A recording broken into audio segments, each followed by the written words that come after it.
Astaghfirullah. Bismillahirrahmanirrahim. Assalamualaikum warahmatullahi wabarakatuh.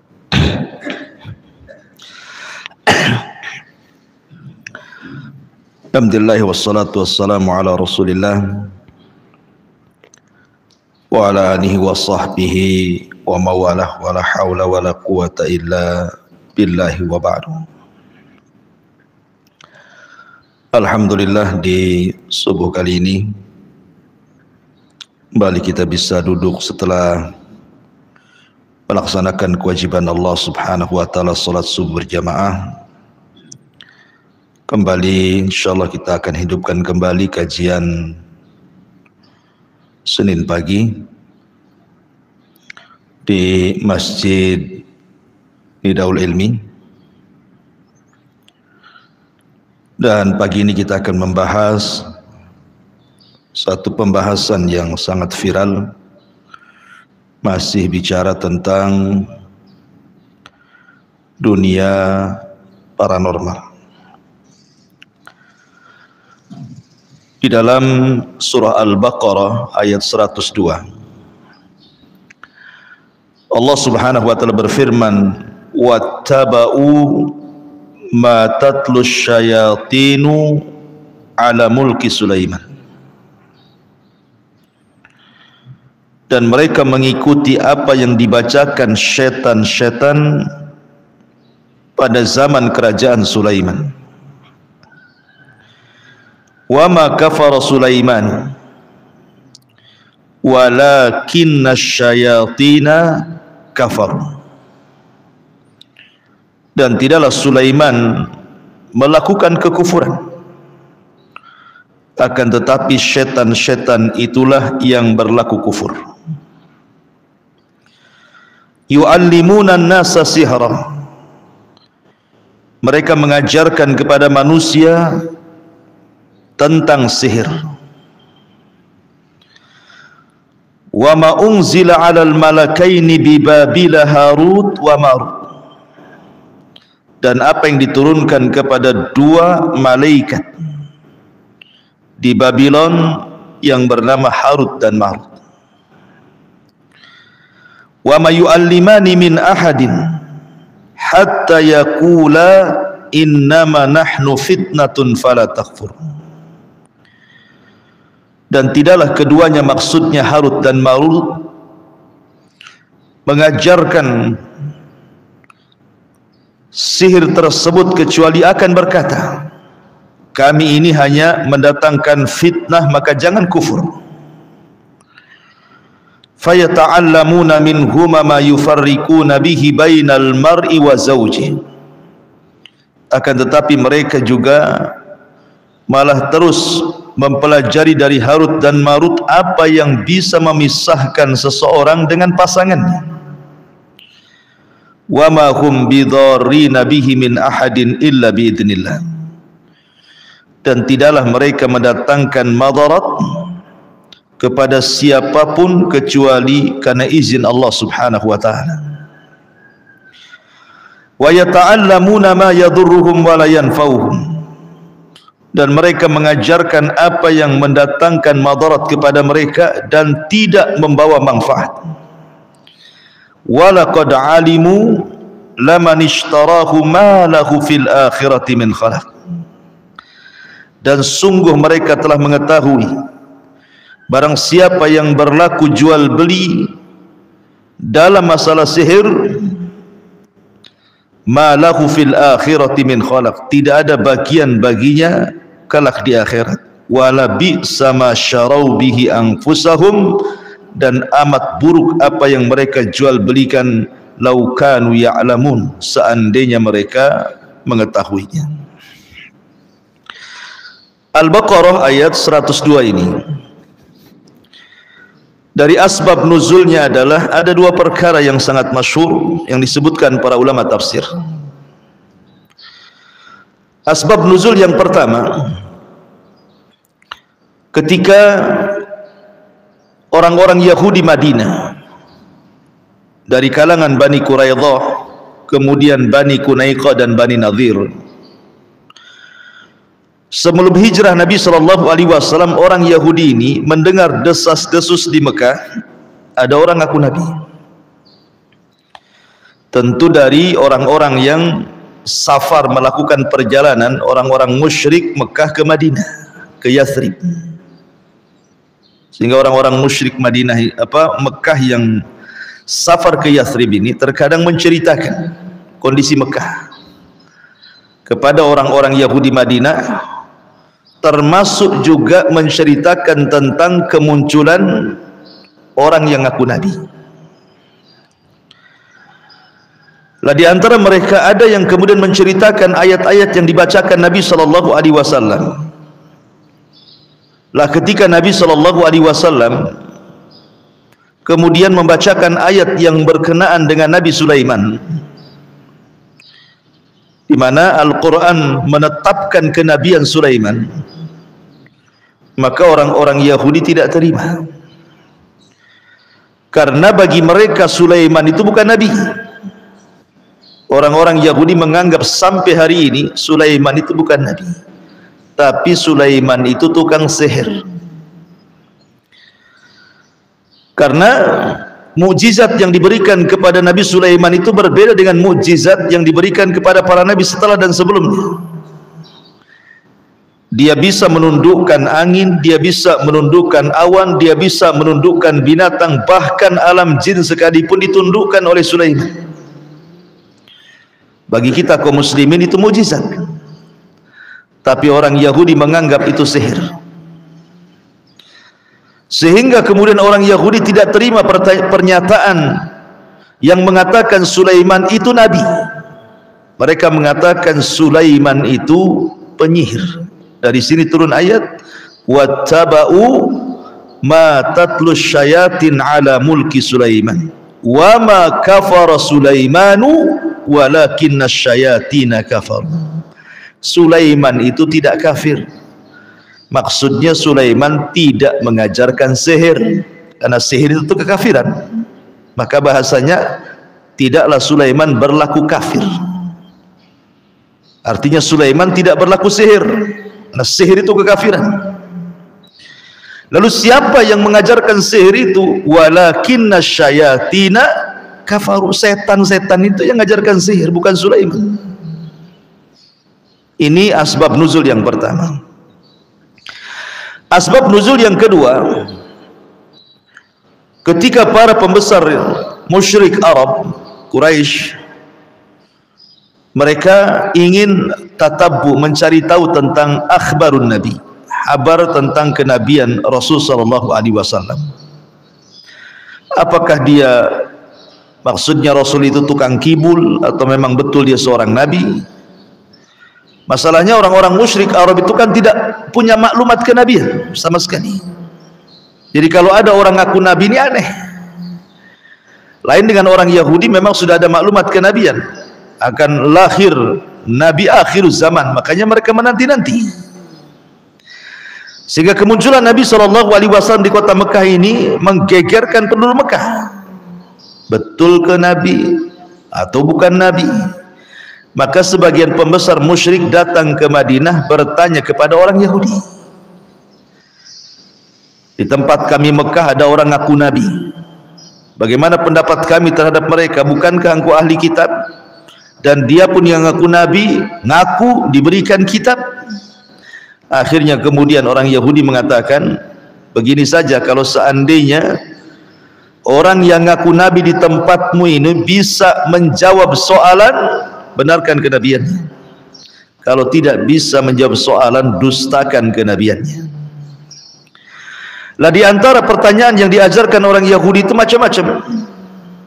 Tanya kepada dia soal ruh, tanya kepada dia soal makanan penduduk surga, tanya kepada dia soal Raja Dzulqarnain, tanya kepada dia soal Ashabul Kahfi, tanya kepada dia soal ruh, tanya kepada dia soal sihir. Salah satu pertanyaannya, tanyakan kepada dia soal sihir. Jadi orang-orang Yahudi itu ingin menyamakan ajaran Taurat dengan ajaran yang dibawa oleh Nabi itu.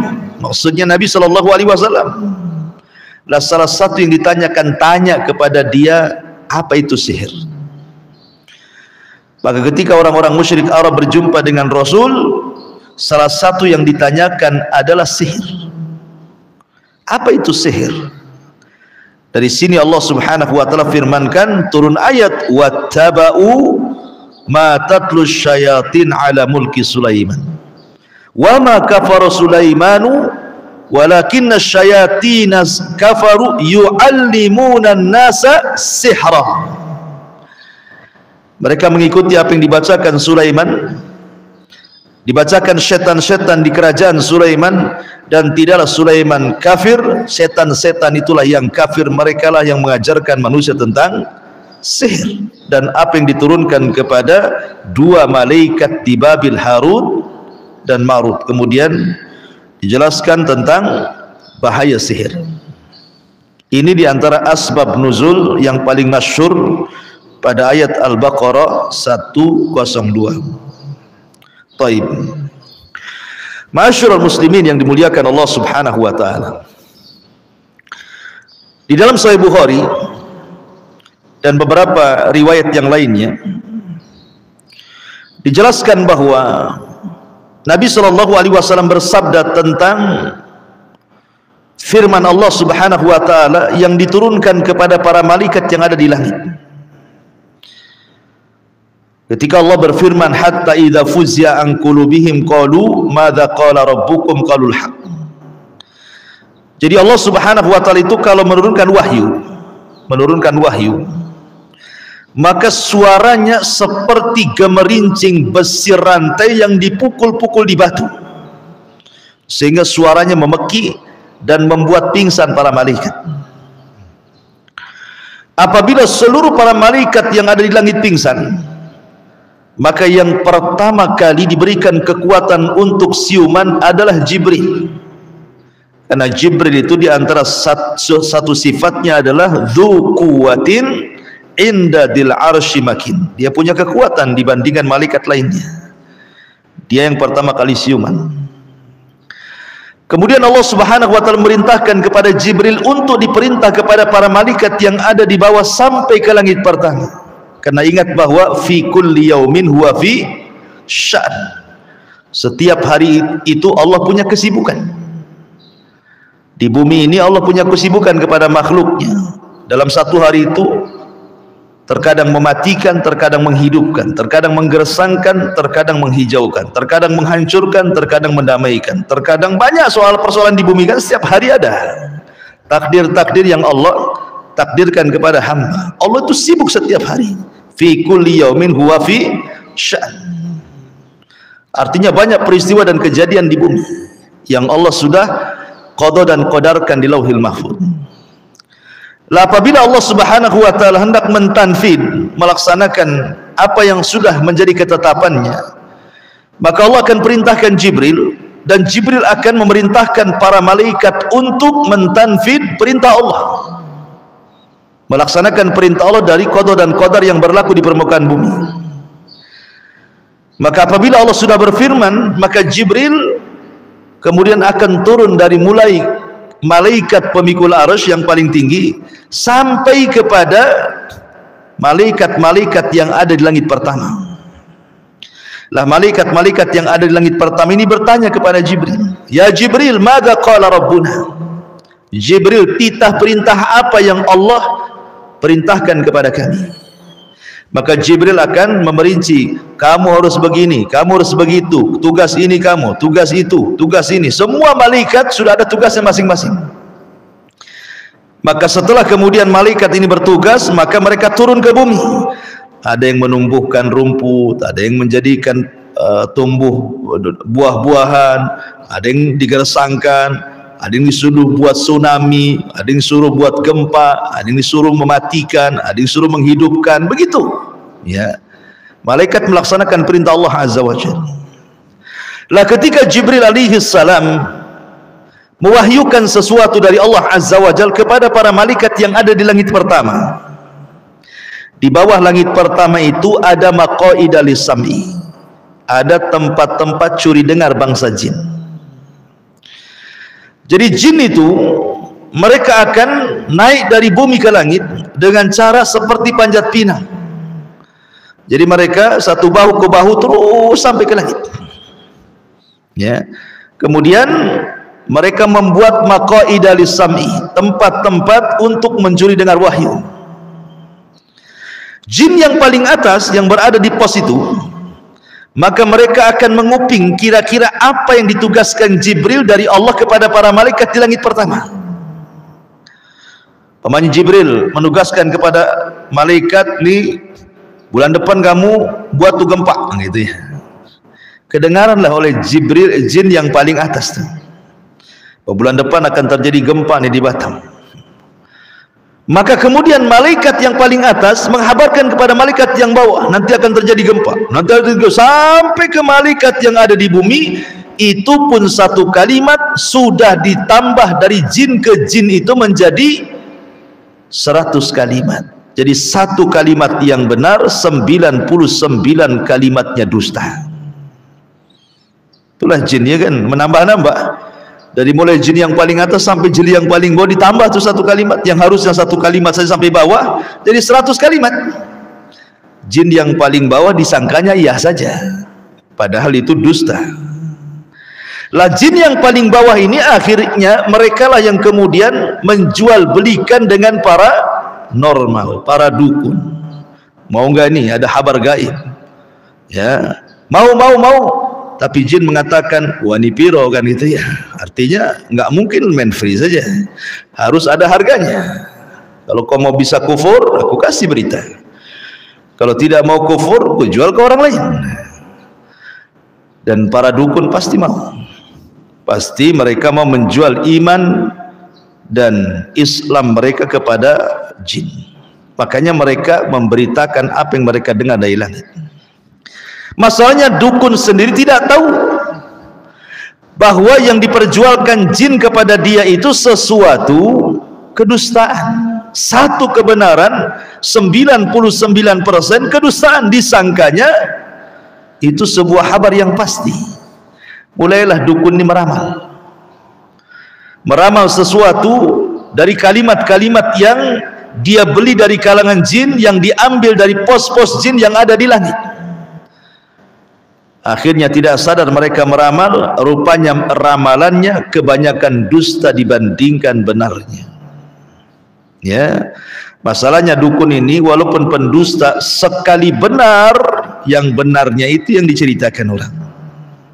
Ustadz 99 salah, 99 benar, gitu ya. Satu kesalahan, salahnya ini dibicarakan. Itulah bedanya dukun dengan ustadz nih kan. Ya. Ma'asyiral muslimin yang dimuliakan Allah Subhanahu wa taala. Dari sini kita tahu bahwa dunia perdukunan itu sangat lengket dengan kerjasama antara mereka dengan jin. Itu kesimpulannya. Kesimpulannya dunia perdukunan itu tidak lepas dari kerjasama mereka dengan jin. Bahasa ulama istikhdamu syayatin. Mereka menggunakan jasa-jasa setan untuk melakukan perdukunannya. Ma'asyiral muslimin yang dimuliakan Allah Azza wa Jalla, dunia perdukunan itu adalah musuhnya para nabi. Jadi musuh para nabi itu dukun-dukun. Anda kalau ingin tahu, cuma di zaman sekarang harusnya musuh ustad-ustad itu ya dukun harusnya. Jangan pula ustad jadi dukun, kan itu. Atau dukun pula jadi ustad, mana satu yang benar? Para nabi itu musuhnya para dukun. Nabi Musa alaihi salatu wassalam siapa musuhnya? Para dukun, tukang-tukang sihir Fir'aun itu. Bagaimana Musa berduel dengan mereka, di mana Musa menghadapi sebuah fenomena yang disebut dengan sihrut takhil. Antum tahu sihrut takhil? Sihir itu kan ada dua macam, ada yang hakiki, ada yang khayali. Yang hakiki jelas tuh, kalau ngirim santet itu bisa buat orang sakit, orang lumpuh, jantungan, stroke, mati, ya itu ya. Itu jelas, ada hakikatnya. Atau kalau dalam keluarga memisahkan suami istri, gitu ya. Itu jelas sebagaimana dalam ayat Al-Baqarah 102. Tapi ada sihir itu yang khayali. Karena Musa ini kan dikhayalkan, tukang-tukang sihir ini ngelempar apa? Lempar tali. Tali itu dilempar-lempar. Tambang-tambang itu dilempar-lempar yang sudah digunting-gunting itu semeter-semeteran itu dilempar-lempar. Tiba-tiba jadi ular. Musa terperanjat sampai dia akhirnya mundur ke belakang ketakutan. Padahal itu tambang. Inilah yang hari ini disebut dengan sihir hipnotis. Hipnotis itu bagian sihir. Karena dia bagian daripada sihru khayali, sihir hayalan. Tapi kalau dunia hipnotis dibilang sihir nggak terima, tuh terserah Anda lah, terima nggak terima. Kita bicara agama. Hipnotis itu bagian daripada sihir dan disebut dalam istilah kita syar'i itu namanya sihru khayali. Sihir hayal, hipnotis itu. Gimana tidak sihir membuat orang tidak sadar? Iya kan? Kan membuat orang tidak sadar orang hipnotis itu. Orang lagi jual beli, ya. Kemudian yang hipnotisnya kan ngerokok, asapnya sampailah ke orang yang jualan itu. Belum bayar dah minta kembali. Kembalinya banget. Bayarnya aja belum. Terhipnotis dia. Ya. Atau orang yang ke ATM, tiba-tiba ditepuk saja, tepuk gitu kan. Harusnya dia yang ambil duit, orang yang nepuk itu yang ambil duit. Kan nggak sadar kan? Orang hipnotis. Terkadang dengan tatapan tuh. Ngobrol ditatap, lemes dia. Tahu terus suruh buka kalung, suruh buka anting, semua dibuka dia, dikasih dia. Nah, itu sama dengan dalam Islam itu ada namanya penyakit ain, tatapan mata. Ya kan ada itu penyakit ain tuh. Kalau natap saja jatuh orang itu. Jadi hipnotis itu bagian sihir. Apakah dengan media asap, apa dengan media tatapan, apakah dengan media tepukan, ataukah dengan media macam-macam lah kan gitu ya. Kadang-kadang disuruh melihat benda, kefokusan gitu ya. Kemudian tidak sadar. Yang paling bahaya dalam hipnotis ini terkadang dijadikan oleh para misionaris untuk memurtadkan orang. Coba bayangkan, ada orang-orang susah nih, kemudian direkrut sama mereka kan, dimasukkanlah ke tempat ibadah-ibadah mereka. Nanti dihipnotis tuh, dibaptis tuh, disuruh murtad. Ini yang paling bahaya dalam dunia hipnotis ini. Kalau dia sampai kemudian dijadikan untuk memurtadkan orang, karena orang itu kan nggak sadar. Kok hipnotisnya nggak sadar? Suruh ngomong apa saja dia ngomong. Atau mungkin dibuat ragu-ragu ketika dia terhipnotis itu bahwa Islam itu agama yang kurang bagus, agama yang tidak hak. Kemudian bicara tentang ketuhanan, bisa saja akhirnya ragu-ragu kan. Saat ketika dia tidak sadar itu, ini bahaya. Makanya hipnotis ini masuk dalam kategori sihir khayali.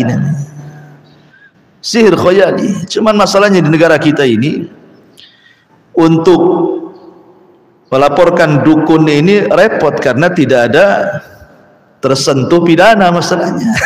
Cuma untuk melaporkan dukun, ditolak laporannya. Tapi kalau seandainya ada orang bunuh sampai mati, langsung diproses. Padahal dukun bisa membunuh. Ya kan? Kenapa nggak ada buktinya gitu ya? Yang bunuhnya jin, nangkap jinnya gimana? Ngelaporkan jinnya itu, bingung polisinya. Ya, jadi susah sekarang dukun-dukun ini susah disentuh dengan hukum masalahnya, hukum pidana ini. Kalau mencuri jelas langsung diproses. Kali lapor dukun tak ada yang diproses. Susah apa lah buktinya katanya. Apalagi nangkap yang bunuhnya nggak nampak pula katanya. Tidak mungkin lah kita pakai polisi jin gitu ya. Ma'asyiral muslimin yang dimuliakan Allah Azza wa Jalla. Jadi ketika mereka tidak tersentuh dengan hukum pidana, akhirnya mereka merajalela. Nyantai saja mereka nyihir orang gitu ya. Nyantet orang, nyakiti orang, melet orang, karena susah untuk pembuktiannya. Maka karena mereka susah kemudian disentuh oleh hukum, maka sudah seharusnya tugas para ustadz itu mewakili tugas para nabi, bahwa dukun paranormal, tukang sihir itu adalah musuhnya para nabi. Maka kita para ustadz harus memusuhi mereka. Bahkan bukan hanya para ustadz, kewajiban setiap muslim wajib bangkit memerangi para dukun. Karena sekali lagi para dukun musuhnya para Nabi. Ibrahim, siapa musuhnya? Namrud. Namrud orang bekerja sama dengan iblis. Ya, hampir semua para nabi itu musuhnya dukun-dukun. Nabi SAW loh, musuhnya Yahudi. Yahudi itu terkenal tukang sihir. Siapa yang menyihir Nabi? Labid ibn Asam, Yahudi. 6 bulan Nabi SAW terkena sihir, ya. Sampai turun surah Muawwidhataini, Qul a'udzu birabbil falaq dan Qul a'udzu birabbin nas, yang diruqyahkan Jibril kepada Nabi SAW. Ma'asyiral muslimin yang dimuliakan Allah Subhanahu wa taala. Di antaranya di sini Allah Subhanahu wa taala menyebutkan madarat sihir. Apa madarat sihir? Madarat sihir adalah wa ma yu'allimani min ahadin hatta yaqula innama nahnu fitnatun fala takfur. Kalimat Harut dan Marut dalam ayat ini terjadi silang pendapat siapa mereka. Ada yang berpendapat Harut dan Marut itu 2 malaikat yang Allah turunkan ke bumi untuk ditugaskan mengajarkan sihir. Tetapi ketika Allah Subhanahu wa taala menugaskan Harut dan Marut untuk mengajarkan sihir, itu bukan berarti Harut dan Marut mengajarkan sihir betulan, tidak. Ini sebagai ibtila. Ibtila itu ujian kepada manusia. Apakah dia mau mempertahankan tauhid ataukah kufur? Manusia kan harus diuji. Betul tak keimanannya? Makanya Harut dan Marut mengatakan fala innama nahnu fitnah fala takfur. Saya ini fitnah saja, ujian bagi kalian. Jangan kalian kufur. Jadi malaikat Harut dan Marut ini mengajarkan sihir hanya untuk ibtila saja. Ibtila itu maksudnya ketika manusia belajar sihir kepada Harut dan Marut bukan untuk diamalkan, bukan. Hanya sebagai pengetahuan supaya tahu bahwa ini adalah perbuatan setan, tidak boleh dilakukan. Seperti penyair Arab mengatakan, araftu syarrana li syarri walakin litawaqqihi wa man lam ya'rifu syarra minal khairi fawaqa'a fi. Kata penyair Arab, aku mempelajari keburukan bukan untuk diamalkan, tetapi aku mempelajari keburukan itu supaya mudah ditinggalkan. Karena orang yang tidak mengenal mana baik mana buruk itu pasti terjerumus kepada keduanya. Makanya ketika kita mempelajari tauhid, pelajari syirik juga. Ketika mempelajari sunnah, pelajari bid'ah juga. Ketika mempelajari ketaatan, pelajari maksiat juga. Tetapi bukan untuk diamalkan kesyirikan, bid'ah dan maksiat itu biar mudah ditinggalkan. Kita membahas tentang syirik dan macam-macamnya, bahaya syirik dan akibatnya. Bukan kita ingin mengamalkan syirik supaya kita tahu oh ini syirik, nggak boleh, kan gitu maksudnya. Lah, Harut dan Marut mengajarkan sihir itu seperti itu maksudnya. Hanya sebagai pengetahuan supaya orang tidak mengamalkan sihir dan orang tahu sihir ini adalah perbuatan setan, itu saja. Tapi apa yang terjadi? Sebagian orang Yahudi ada yang mau mempelajari di Babil, ada juga yang tidak mau mempelajari. Ini satu pendapat, ya. Karena ketika Harut dan Marut diturunkan itu setelah kejadian Sulaiman meninggal. Jadi sebelum Sulaiman diutus itu, negeri Babylon itu adalah negeri yang penuh dengan gudang kesyirikan, gudang sihir, gudang perdukunan.